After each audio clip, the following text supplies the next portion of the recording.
President Obama last night around 11:30 p.m. Eastern Time addressing the nation, letting the Americans know that U.S. forces had killed Osama bin Laden. That is our topic this morning. We're getting your thoughts on that, your opinion, your comments for all of today's Washington Journal. And we're joined right now here at the table by Michael Scheuer. He is the former CIA bin Laden unit chief from 1996, inverted those numbers, 1996 to 1999, and then served as an advisor to that unit from after the 2011 September 11th attacks to 2004. Let me just begin first with your reaction when you heard the news. Oh, I was delighted. He was a man who needed to be dead. He was a direct threat to the United States, a very worthy enemy, they would have said in the 19th century. Here was a man who defied the United States for 16 years, hurt us, and still lived to talk about it. So taking him out was very important. It's not sufficient to win the war, but it's a good step. What should Americans be watching for? What do you think the CIA is going to be watching for from al-Qaeda going forward? Well, we're looking certainly at the agency will be looking at their immediate reaction wherever we can find it. There's been some public statements already pledging revenge. And we also faced the problem at 9/11, al-Qaeda's only platform was in Afghanistan and Pakistan. They now have very good organizations in Yemen, in Somalia, in Iraq, in the Levant, and in North Africa. So this is a much bigger problem than it was at 9/11, so they'll be looking at those things. The other thing that everyone will look for is individual Muslims who are angered by this action and who will try to take revenge against American tourists or businessmen or expatriates or the same sorts of individuals from our allies. What are your concerns? My concern is mostly that Americans don't get the idea that this is over. I think the president was very strong on that last night, and it's important. I don't mean at all to degrade what we succeeded in doing yesterday, but this is more than a one-man problem. And although the president, Mr. Bush, always say that we are not at war with Islam, there is a significant part of the Islamic world that is at war with us. And that will continue and probably be reinvigorated by the death of Osama bin Laden. Who could replace Osama bin Laden? I think initially you'll see the Egyptian, his deputy, Ayman al-Zawahiri, replace him. I don't think Zawahiri will be the permanent commander. He's a very avuncular man, a very abrasive man, and doesn't get along with Yemenis and the Saudis very well.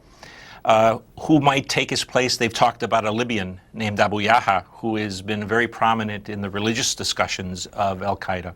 So he's a candidate. The al-Qaeda commander in the Arab Peninsula, a guy named Wabashi, is a very, very senior person, former secretary of Osama bin Laden. So those are two candidates. The one thing we do know is al-Qaeda puts an enormous amount of time into planning succession. And so this is not something they wanted to happen, but it will be something they prepared for a long time. How do we know that? Well, bin Laden has said this is going to be a generational war. I'm not going to be around to see the end of it.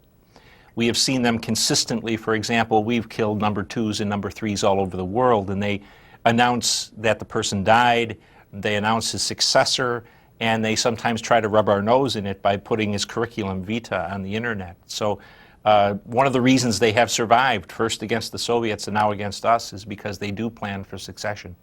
What do we know about how he was killed? Well, it appears he was killed in a firefight. The Navy SEALs, in as I understand it, a CIA-led operation, landed on top of his villa. Gave him a chance to surrender once they cornered him. He refused, and then he was shot and killed. He died, unfortunately, exactly the way he wanted to. He preferred death to capture, and much of the Muslim world will see him as a holy warrior who died in fighting in God's path. Why the burial at sea? I think for some reason they thought that if they buried him on land, it would be a shrine or something. And of course, Sunni Muslims, especially Salafis like bin Laden, don't believe in shrines or in memorials. They are in fact, they are very opposed to it. And so I think just to be on the safe side, they buried him at sea. As we started this, I let our viewers know that you were the former unit chief of the bin Laden unit at the CIA. You Yes, started it. I did. Why? At that time, Tony Lake was Mr. Clinton's national security advisor, and he wanted us to go after Lebanese Hezbollah or Osama bin Laden. We couldn't go after Hezbollah because so much of the money they had was in religious institutions, and we didn't want to go after them. The White House didn't want to go after them. But we went after Osama bin Laden because after the war against the Soviets in 1992, when that finally ended, his name began to turn up all over the world. In Mindanao, in Yemen, in Chechnya, in Uzbekistan, in East Africa.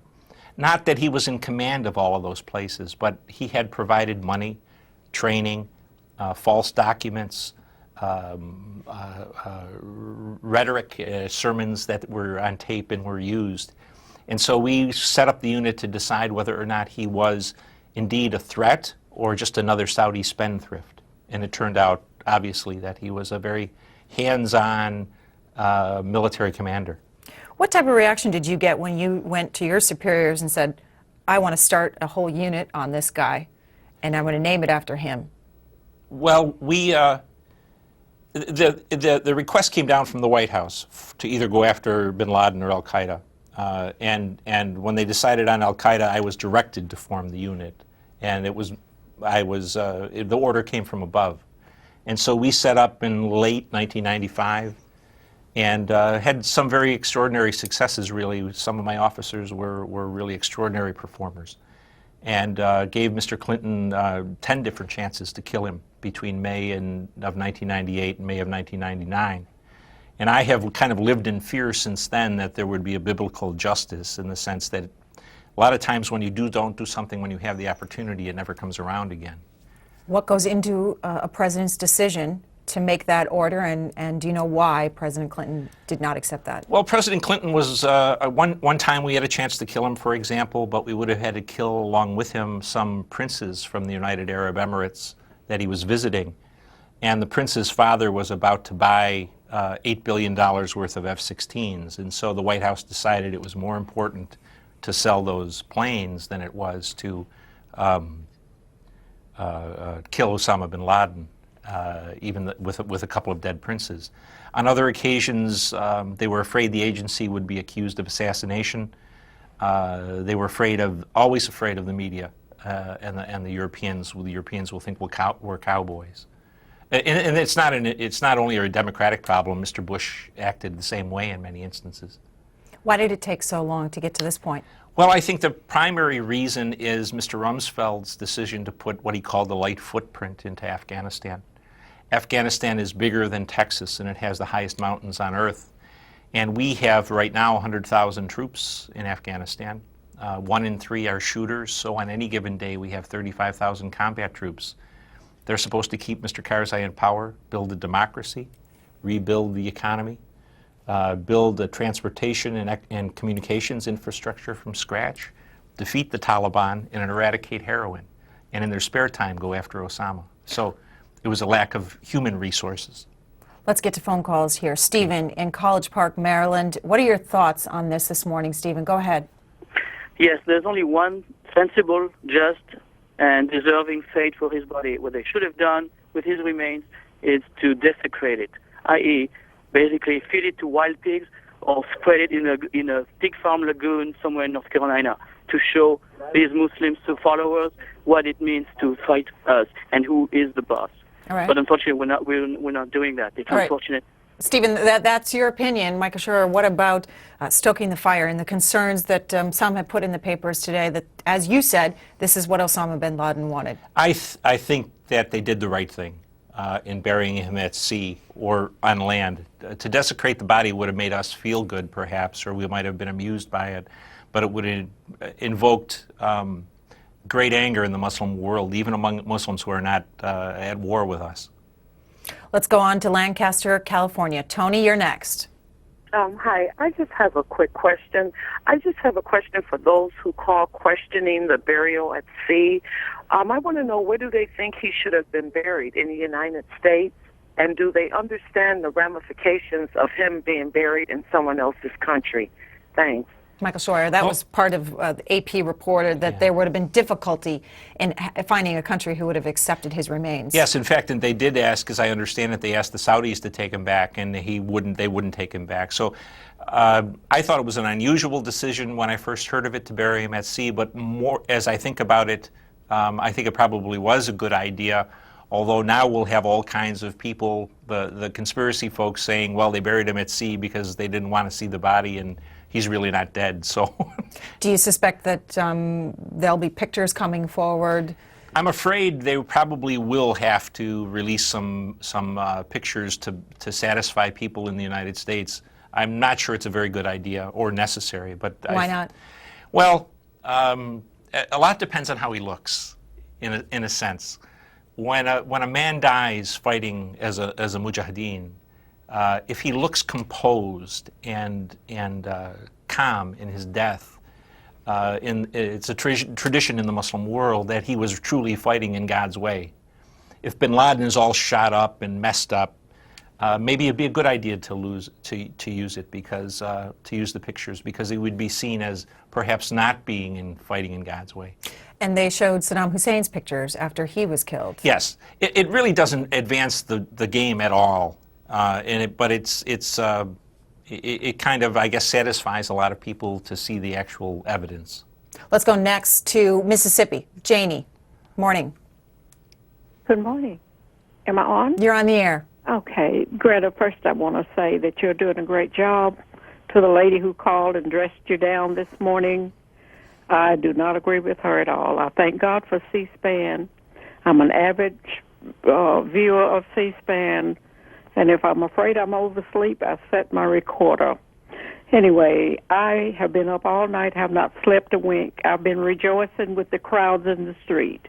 I am glad he's gone.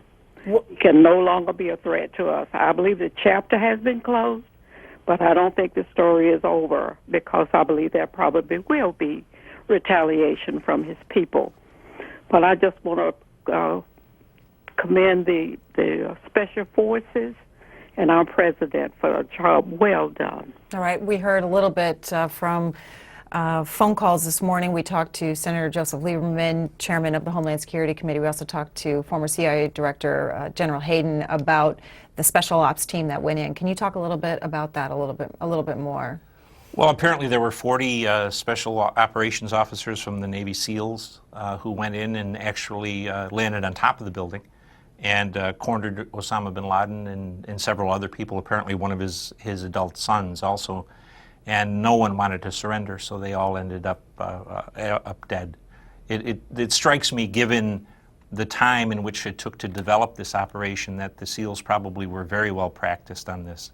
And it did appear to go off like clockwork, a very admirable operation. What do you make of one newspaper had it this morning that Leon Panetta and others watched this in real time from the CIA? That wouldn't be surprising. Given the state of optical cameras and other things, you can, we watch things live on the ground in Afghanistan from the Predator, so it's not at all that So it's difficult. a frequent practice? It is, at least for the Predator, it's very frequent. Yes, ma'am. Let's go next to Philadelphia. Eric. Yes. Hi, how are you? Doing well, sir. You're on the air. Okay. I just wanted to add and say that I think it's very strange that they haven't showed the body. I also think that it's kind of a thing to get reelected because I don't see how all of a sudden, this happens when people want to see the birth certificate. It's like a smokescreen, if you ask me. All right. Let's talk a little bit about Osama bin Laden. Who was he? He was one of the 54 children of a very wealthy Saudi contractor. The Saudi bin Laden company remains the sort of the Bechtel of the Middle East. Bin Laden grew up in Saudi Arabia in a very religious manner. One of the only brothers not to go to school outside of Saudi Arabia. Received all of his education there. Of course, was educated in religion, but also economics and management. He worked for his father's company as first a laborer, then a foreman, and then a construction engineer. He specialized in tunnel construction and the construction of mosques and other buildings. He went to Afghanistan in 1980 to fight against the Soviets and remained there most of the next decade. Then moved to Sudan. stayed there until 1996, and then came back to Afghanistan and had been there ever since. What do we know about his wealth and who might have access to it going forward? Well, his own wealth was limited to about $40 million, I think, from his share of the family fortune. He probably still was receiving his annual share of the fortune over the past 16, 18 years. Bin Laden drew money from many sources, from some money from the Taliban, some money from mosque contributions, but a great deal of money from private Saudi and Arab donors, men who he solicited contributions for the Afghan Mujahideen in the 1980s, continued to support him. And there would always be a surge in donations to him after he had attacked the United States. So the funding wasn't always on an even keel, but it was always sufficient. And he's a prolific fundraiser, is that right? He was, during the Afghan War, a terrifically prolific fundraiser. And once he began to attack the United States, he began to, that flow of donations began to come back to him again. What were our efforts and other countries' efforts to freeze his assets? Well, we did a lot in the United States and in the Western countries in trying to freeze his assets that were in Western banks. But outside of that, we couldn't do very much about it. I think we froze very little of bin Laden's money over time.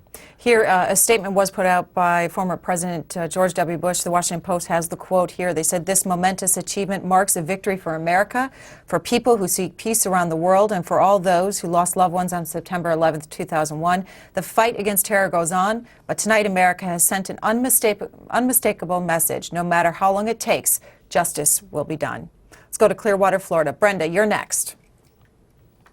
Hi, I'm very happy today. It's a bittersweet day, but it's a good day.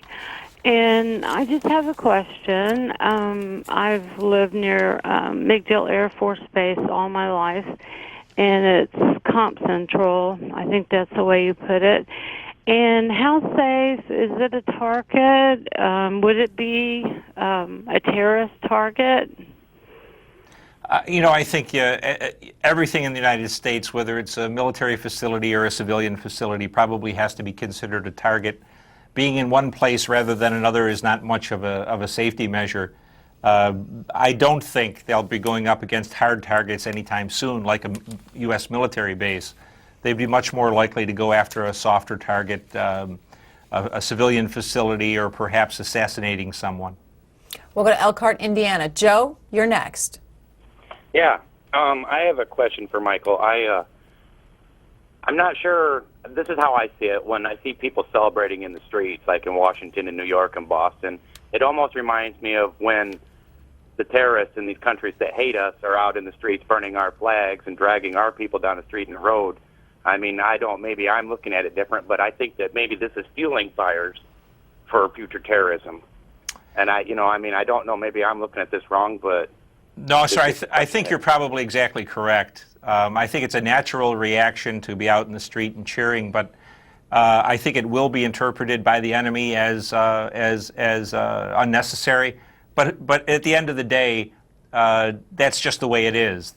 I don't think we should have tried to prevent people from celebrating. What I fear more than the celebration itself is the American people thinking that killing bin Laden ends it all. And we have a long, hard, high road to climb before this one's over. A crowd gathered outside the White House last night upon hearing the news from the president that Osama bin Laden had been killed. We'll go next to Seattle, Washington. Ann, morning. Hi. I think a former CIA operative was just killed, Osama bin Laden. I think 9/11 was an inside job like a lot of Americans do. Look at the 9/11 timeline. It's online if you want to look at that. And that's what I think. I think Obama is the tool of the oligarchs, just like Bush was. Okay, Ann, that's your opinion. We've gotten a couple phone calls about that this morning. Michael Scheuer, it's not the first time that you've heard that as well. No, it's nonsense. Osama bin Laden and al-Qaeda attacked us on 9/11 primarily because we had failed to kill him in 1998, 1999. The idea that the CIA and the U.S. government would attack their own people is a ludicrous idea, although it's held very closely by, or very tightly by, a number of people. Nashville, Tennessee. Patricia. Hello. First of all, I want to just say thank you. My father is a lieutenant colonel in the military, and I have the most top respect for anybody who serves for our country. Thank you for the freedom that everybody has given us. Thank you for our flag still being there, and God bless everybody. To hold our heads high, to be proud, and to give thanks to all the men and women. No matter if you're walking down the street, you see somebody in a uniform, you see a sticker, beep your horn, shake their hands, say thank you, because without them, we would not be in this country and be able to have what we have and be able to voice our opinions as we are this morning.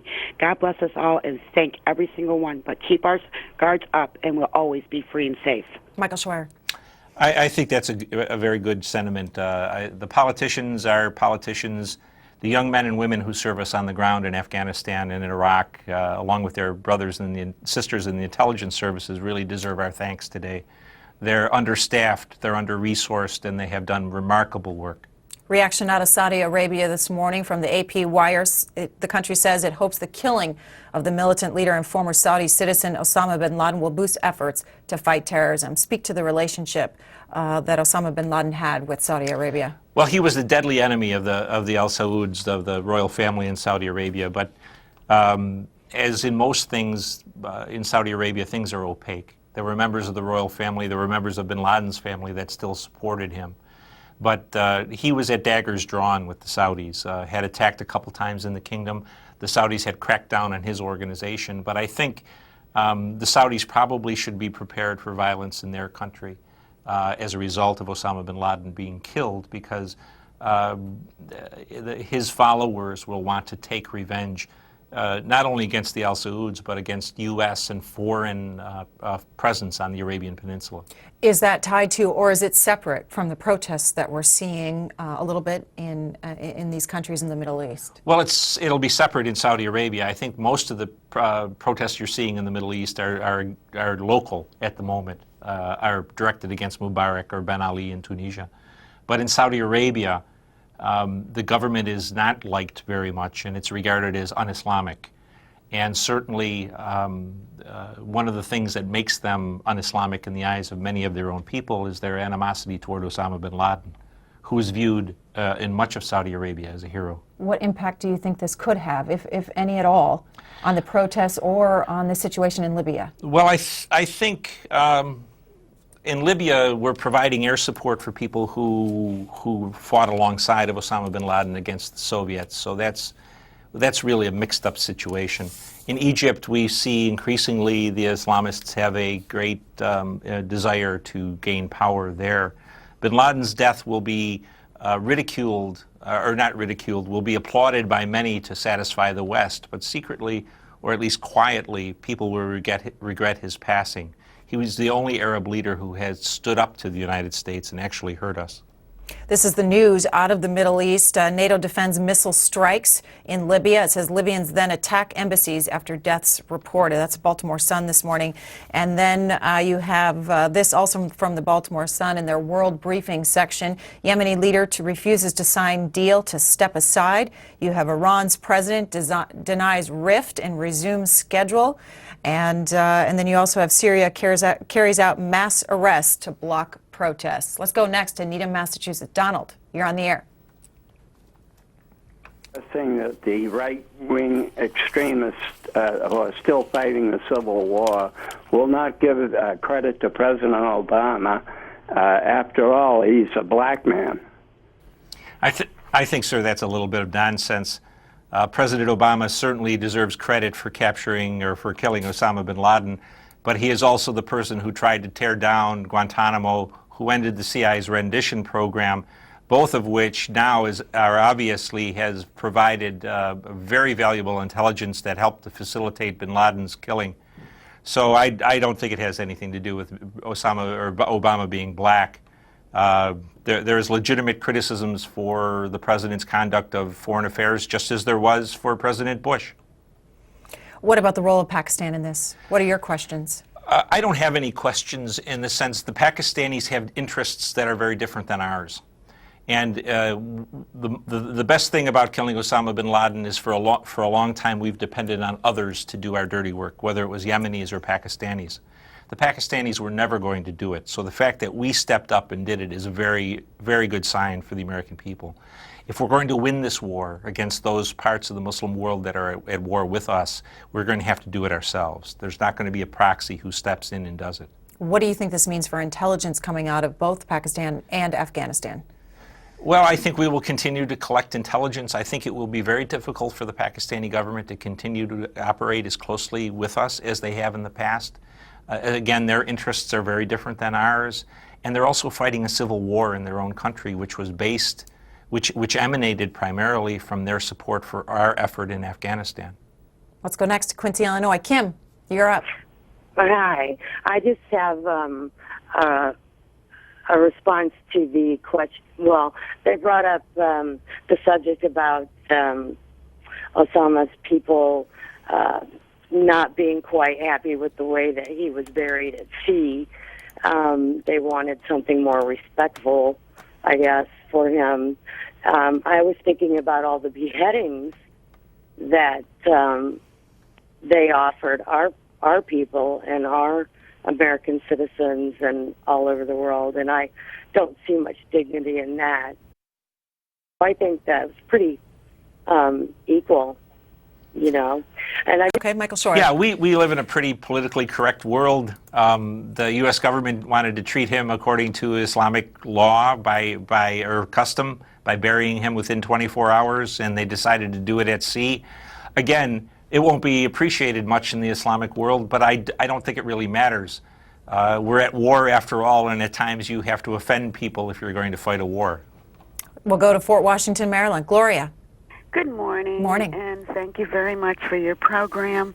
I just wanted to say it's always a tragedy of monumental proportions when there are no good ways to come to a needed end. And the taking of a life is always a bittersweet. I happen to be a minister, so taking of a life is always a bittersweet solution, no matter whose life that is. But that said, I have nothing but praise and admiration for the brave men and women who collaborated to bring this to as good an end as possible, who went right into the middle of a neighborhood with no hurt or harm and just did the job they needed to do. As far as bringing him back here to trial, I think we're going to be in enough danger because he's been removed. We'd be in danger, removed or not, so people needn't whine about that.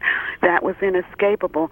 But the distraction of having him, the distraction and expense of going into a long, you're really going to try him for just the 3,000 people that he killed at Ground Zero? That would be ridiculous. And as for burying him at sea, I don't think there was any disrespect meant. I think it was a very wise decision, and it will result in the fact that it will forever prevent them from memorializing maniacal murder. All right, Kim, we'll leave it there. There was some commentary in the papers today about U.S. officials not wanting a trial, that they were relieved in many ways that he was killed and not captured alive. I think absolutely the case. I hope we learned the lesson from Saddam. We should have thrown the grenades into the hole with Saddam and avoided a trial. Certainly, we didn't want Osama bin Laden in the Southern District of New York for 3 years, speaking on CNN and Al Jazeera to the Muslim world. That would just have been a nonsense. So I think they ought to be relieved, and they did give him a chance to surrender. He didn't. He much preferred death to capture. Where did you learn that detail, that they gave him a chance to surrender? It was I heard it on the media this morning, that they I asked him to identify himself, somebody else identified him, asked him to surrender, he was going to resist, and they shot him. We've also heard that he did resist, and yes. Do we know how he resisted? Did he fire? I don't know. He always had an AK-47 with him, or AK-74 maybe, and may have fired back. No Americans were hurt, so he may have been killed in the act of preparing to shoot. Jack Hutton tweets in this quote: President chaired no fewer than 5 National Security Council meetings on the pursuit of bin Laden. What do you make of that? Well, that's the way the U.S. government works. Meetings are endless. They were really, I think they were rightfully worried about putting U.S. Servicemen and CIA people into Abbottabad without any means of rescuing them if things went terribly wrong. And so I think in this case, probably meetings were a good thing. Let me go back to... It's surprising it didn't leak. That's what was very interesting, is there was enough discipline in the government to have 5 meetings without a leak, which is extraordinary. And describe how these sort of meetings come together. I mean, the president is chairing this. Yes. Generally, it's some of his cabinet members and the head of his intelligence community, the Secretary of Defense, the chairman of the Joint Chiefs of Staff, the FBI, Department of Justice. Very senior people. I want to go back to this idea of having a trial, because maybe you can speak to this. The American Hero tweets in this: how do you try someone for being a mastermind? Well, I guess he is responsible for ordering the 9/11 attacks, and there must be some law that covers that. I'm not sure this is a law and order issue. I think this is a military issue, and the further we can get away from trials, the better off we are. All right. We'll go to McLeod, Kansas. Matt, you're next. Good morning. Thank you, C-SPAN. I wanted to speak specifically to Mr. Scheuer. I've followed some of your programs here on C-SPAN and heard you speak, and I appreciate the opportunity to hear from someone who has had as close a relationship with this particular situation as you have. And so I know that in the past you've expressed some frustration over the years towards the different administrations for their inability to act decisively at times when we had information and the possibility to eliminate Osama bin Laden as a threat. Those opportunities were not, for whatever variety of reasons, taken advantage of. And so now, having heard the news this morning about that action has been taken, I'm wondering if you are encouraged by the actions taken by the Obama administration, and whether or not you think that this approach of having a very thorough intelligence, along with a very decisive and special forces approach to addressing this problem through a combination of intelligence and special forces is something that encourages you? It doesn't really. I think I'm glad the president took advantage of this opportunity, but we've been at the process of trying to kill them one at a time or capture them one at a time since June or July 1995. There are now way more insurgent fighters, Al-Qaeda and its allies in the field than there were in 1995. This is not a process we can win by killing people or capturing them one at a time. We have to probably apply the military force more severely where we can. We certainly have to go to the heart of their motivation, which is not how we live or what we think or how we raise our children, but rather what our government does in the Muslim world. Our foreign policy is the main recruiter for Al-Qaeda, and that foreign policy remains what it was in 1995, so there's no difference. I'm very glad they took the opportunity to do this. I hope they do it every time they have the opportunity, but in itself, going after one person at a time will only lose this war for America. What about your criticism of doing this one at a time? Why is that? Are we outmanned? They are much bigger than we give them credit for. The president last night said bin Laden wasn't a Muslim leader. He was just a thug and a gangster and a mass murderer. Well, there's two sides to every coin. He's very well respected in the Muslim world as a good Muslim, as someone who stands up to defend his faith and his brethren. And although the president, none of our presidents have been willing to admit that, it's very true. And the number of people, if you just look around the world, Al-Qaeda's main base in 9/11 was in Afghanistan. Now they have part of Afghanistan, a big slice of Pakistan, Yemen, Somalia, Iraq, parts of Gaza, and North Africa. There are an enormous number of people out there besides Al-Qaeda who are also attacking us. So it just doesn't make sense, sense-wise, to think you can take out that many people one at a time. What are their resources? Many have, specialists have said they have better communications technology than we do. Well, they have better and different. They beat us sometimes with equipment that was current in the Korean War, which we don't currently collect against. For example, they use walkie-talkies that our National Security Agency doesn't really collect against anymore. Or they buy off-the-shelf, very sophisticated encrypted equipment in Europe or in the United States and ship it back to the war zone. So these men aren't, they're anti-Western, they're not anti-modern. They are extraordinarily interested in the tools of modernity, whether it's weapons or communications or electronics. They're very anti-Western in terms of democracy, women's rights, and things like that. St. John's, Arizona. Walter, you're next. Good morning. I had a question and a comment there. Now, I used to be a tenant at the World Trade Center back in the late 70s. So when the towers went down and I heard the name bin Laden on the first day, I started doing an internet search to find out who he was.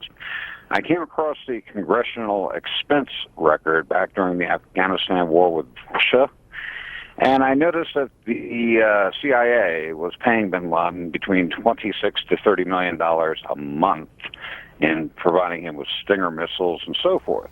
Now, I've never seen an accountability of how much was paid to bin Laden and how much military equipment was provided to him during that time period. Do you believe that full record should be openly disclosed to show how much money was paid to bin Laden by the U.S. government? There's not a single cent paid to bin Laden by the U.S. government. I happened to work on the Afghan Covert Action Program from 1985 until 1992. Bin Laden wouldn't even meet with us at that time. He certainly got no money nor arms for us. If you were reading a document on the internet that listed any kind of a payment to Osama bin Laden, either in materiel or in money, you were reading a fabrication. We'll go to Green Bay, Wisconsin. Michael. Hi. My question was just, I'm kind of concerned with just making sure how the Muslim world is going to view his burial. Is there anything that you're aware of that a burial at sea is against any Muslim tradition? No, I don't know. I don't know the first thing about that, sir. I know I've never really run into the instance before. But again, you fight a war, you got to offend someone. The president made, I think, a wise decision in what he did, and we'll have to live with the consequences if there are any. The Associated Press reported this morning, administration officials said they did carry out his burial in Islamic tradition, in that it was a speedy burial. Yes. The custom is within 24 hours, and they did do that. So I think this is a matter of little moment at the moment, if you will. It's probably would have been better if the Saudis had taken him and buried him at home, but it is what it is, and we'll have to deal with it. And do you perceive this is something that people get stuck on? I think it's a detail that probably does not require much more than the talk we've given it to it this morning. Candace in Jeffersonville, Indiana. Yes. Hi. I was just wanting to say that I thank our troops. I thank everybody out to help in taking care of this problem and eliminating our enemies. All right. We'll go on to Clarksville, Tennessee. George, what are your thoughts? Yes, I would just like to ask Michael if I could. It might sound silly, but does he think there's any chance that the president didn't know that burial was going to happen at sea? You know what? That's a good question, sir. I think it could well have been that the military decided to do it that way, or the agency and the military decided. On this particular issue, though, Mr. Obama seemed to be very much knee-deep in the details, so it probably was cleared with him. Again, I have to say that it surprised me when it happened, but on reflection, I think it probably wasn't a bad idea for it to happen. Go next to Endicott, New York. Sean. Hi. Morning, Sean. I just wanted to say a couple things. For one, I wanted to congratulate Obama. I'm not a big supporter of him, but he did accomplish one thing so far that he said he was going to do, and that was get bin Laden. And number two, I think that the United States needs to stop trying to save face by not showing pictures of it and being killed, because if it, they were sitting there hurrahing in the streets and everything. Well, why shouldn't we in D.C.? So that's just what I wanted to say, because I just think that we're always worried about what other people are going to think. This guy committed mass murder. Well, he got what he deserved, and everybody should be in the streets. So. All right. Yeah, I think the president, he had the con. He gets the credit. I think that's fair enough. I think they will be forced to put the pictures out because the conspiracy people will say, again, as we said earlier, that he really isn't dead. He's now living with the Trilateral Commission or some other conspiracy-minded organization in the world. So we'll probably see those pictures before long. FBI website has on their list of most wanted terrorists now has bin Laden as deceased. Next to that, the most wanted terrorists, a list there. Michael Scheuer, if you could just tell us a little bit about who you think are the most wanted terrorists or about them. Well, I think Mr. Zawahiri, bin Laden's deputy, is probably the next on the list. But the younger generation of al-Qaeda, a man named Abu Yahya al-Libyus especially, who seemed to be being trained to become either bin Laden's successor or Zawahiri's successor. And a man in Yemen who probably is a good contender to succeed bin Laden, a man named Wahbashi, who was very effective, used to be bin Laden's secretary. That's really one concern that hasn't been raised so much, and that's the next generation of al-Qaeda. The next generation is going to be better educated, more computer savvy, and indeed probably more vicious and militant than bin Laden's generation. His son Omar, at the end of his book, said the Americans will be sorry at some point when my father is killed because the successors are much more vicious than he is. It is a headline in papers across the country this morning, as well as other countries. Here is the headline out of the Cuban newspaper this morning with a picture of Osama bin Laden. Let's go next to Maui, Hawaii. Don. Yes, I'm finding the burial at sea a bit questionable, and it falls in line. I never did believe that an airplane could knock a building down, much less two airplanes knock down three buildings.